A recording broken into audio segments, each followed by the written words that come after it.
오늘 본문은 유대인이든 이방인이든 예수 그리스도를 통해서 새로운 하나님 나라의 시민이 되는 것에 대해서 바울이 명령하는 내용입니다.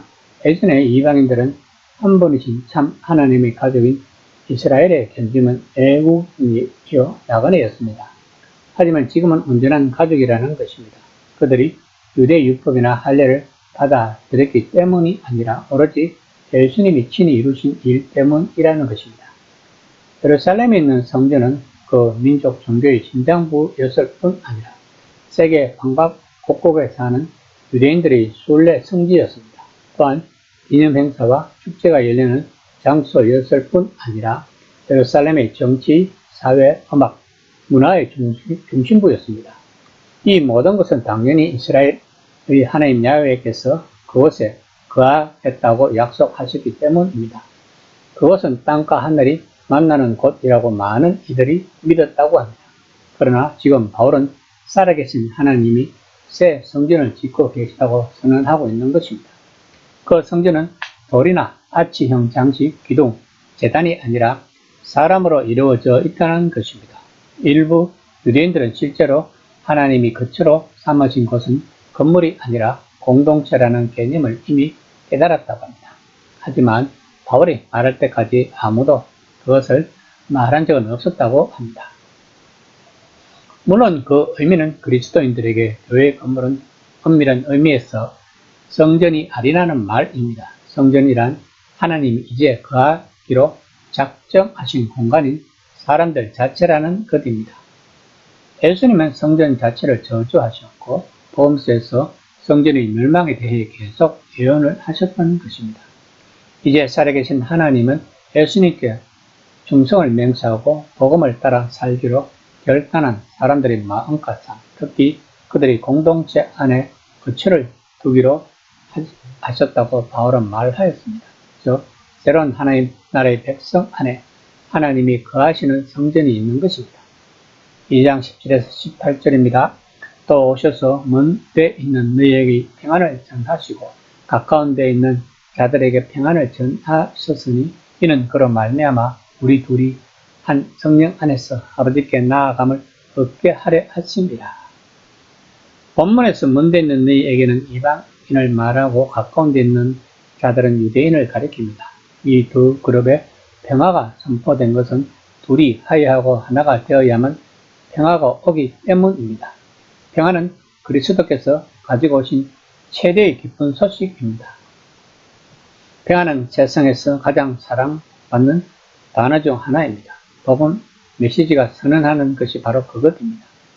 이제 이방인과 유대인은 모두 한 가족이 되어 평화를 누릴 것입니다.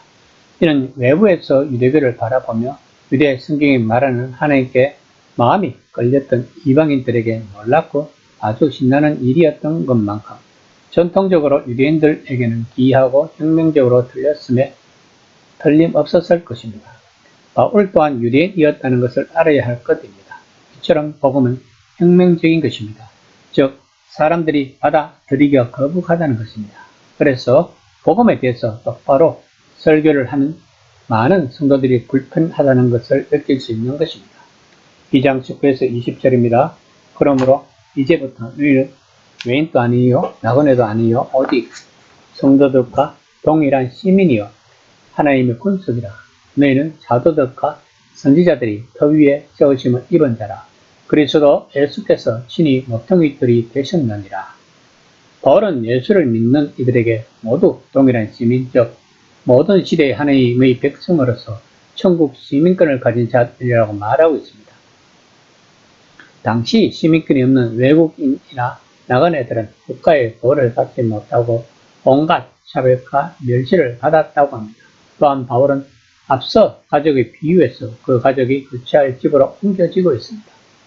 이 집의 터는, 즉 새 성전은 두 가지 재료가 한 건물에 녹아 들도록 지어져야 했다고 말하고 있습니다. 그 건물의 기초는 사도들과 선지자들이라고 말하고 있는 것입니다.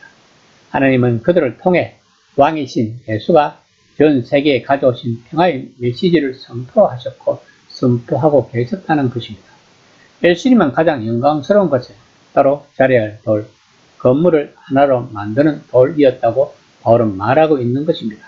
이 개념은 예수님을 돌로 언급한 신약의 다른 구절들과 이 단락을 연결할 수 있습니다. 이 구절들은 대부분 시편 118편 22절로 거슬러 올라갑니다. 초기 그리스도인들은 예수님과 관련한 사건들이 과연 어떤 의미인지 이해하고자 계속해서 성경을 찾아보고 숙고했다는 것을 알 수 있습니다. 2장 21에서 22절입니다.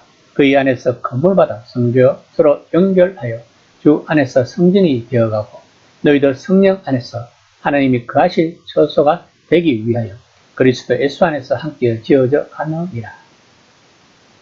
건물이 형성되는 과정을 설명하고 있습니다. 먼저 모퉁이 돌에서 시작된 건축은 여러 부분들이 서로 연결되어 이루어진다는 것입니다. 즉 유대인과 이방인 신자들이 함께 연결되어 성전이라는 한 유기체를 이루어 간다는 것입니다. 또한 이 성전은 그리스도 예수 안에서 함께 지어져 간다라고 바울은 독자들에게 강조하고 있습니다. 즉 삼위일체 하나님의 역사가 언급되고 있는 것입니다. 즉 예수 그리스도 성자 안에서 성령을 통해 하나님 성부가 거하실 처소가 계속 지어져 가고 있다는 것입니다.